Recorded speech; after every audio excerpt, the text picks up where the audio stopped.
मैं वो बता नहीं सकता। मसलन एक बात मैं आपकी आंखें देखना चाहता हूँ, आप अगर ऐसा उतारे तो। हाँ, आप बताइए। एक दफा ना जी, जमजम जहां से भरते हैं वहां से लोग जमजम भर के जा रहे हैं। उस वक्त 10 लीटर का कैन अलाउ था जी।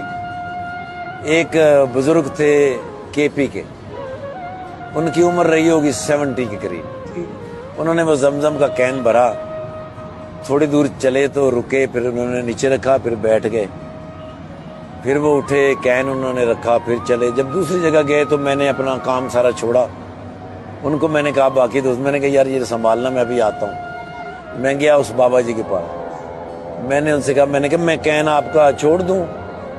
तो उन्होंने मुझे हाँ या नहीं कुछ भी नहीं कहा। मैंने कैन उनसे लिया, मैंने उनका एक हाथ पकड़ा, अब मैं उनके साथ बातें करता करता चला जा रहा हूँ। तकरीबन ½ किलोमीटर उनका घर था, मुख्तलिफ जगह से। फिर उन्होंने कहा कि वो जो सीढ़ियाँ हैं ना, इन सीढ़ियों के ऊपर मेरा कमरा है, आप सीढ़ियों के नीचे रख दो, फिर मैं आहिस्ता आहिस्ता ले जाऊंगा। मैंने कहा नहीं ऐसा तो नहीं हो सकता, मैं आपको रास्ते में तो नहीं छोड़ूंगा। अब वो सीढ़ियों पे नीचे खड़े हो गए, मैं गया, सीढ़ियाँ चढ़ी, उसने मुझे इशारा किया कि ये वाला दरवाज़ा है। मैंने वहाँ कैन रखा, मैं नीचे वापस आया तो उसने मुझे 5 रियाल निकाल के दिए। मैंने कहा ये 5 रियाल है। मैंने कहा बाबा जी मैं पैसों के लिए नहीं आया, अगर आपका बेटा आपके साथ होता मेरी तरह तो उसको आप पैसे तो नहीं ना देते, उस आपका हक। कहना हाँ बिल्कुल ठीक है। अभी बैतुल्ला किस तरफ है? तो मैंने मीनारों से देखा, मैंने कहा वो उस तरफ है। वो बाबे ने ऐसे टर्न किया, ऐसे झोली उठाई और उसने मीनारों की तरफ, बैतुल्ला की तरफ कहा, या खुदाया पाका मेरे इस हज का सवाब इसको दे दे, मैं फिर कभी आ जाऊंगा। अब वो मैं किस तरह बयान कर सकता हूँ, उस बाबे को मैं किस तरह बयान कर सकता हूँ। मैं उनसे मिलके वापसी के लिए चला, जहां तक वो मुझे नजर आ सकते थे। मैंने पीछे मुड़ के देखा तो वो मेरी तरफ ही देख रहे थे, वो तब तक मेरी तरफ देख रहे थे जब तक मैं टर्न नहीं हो गया।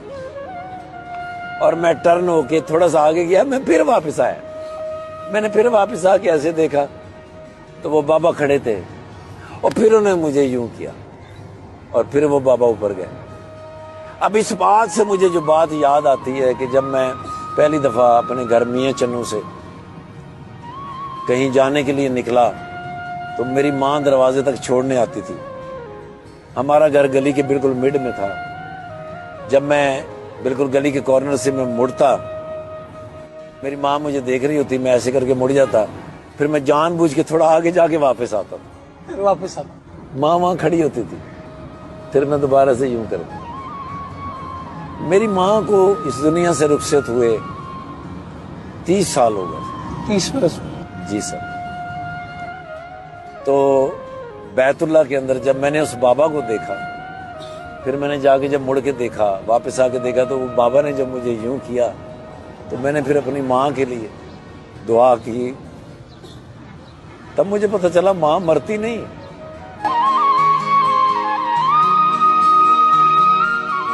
तब मुझे पता चला माँ मरती नहीं, वो किसी न किसी शक्ल में कहीं ना कहीं आपसे जरूर मिलती।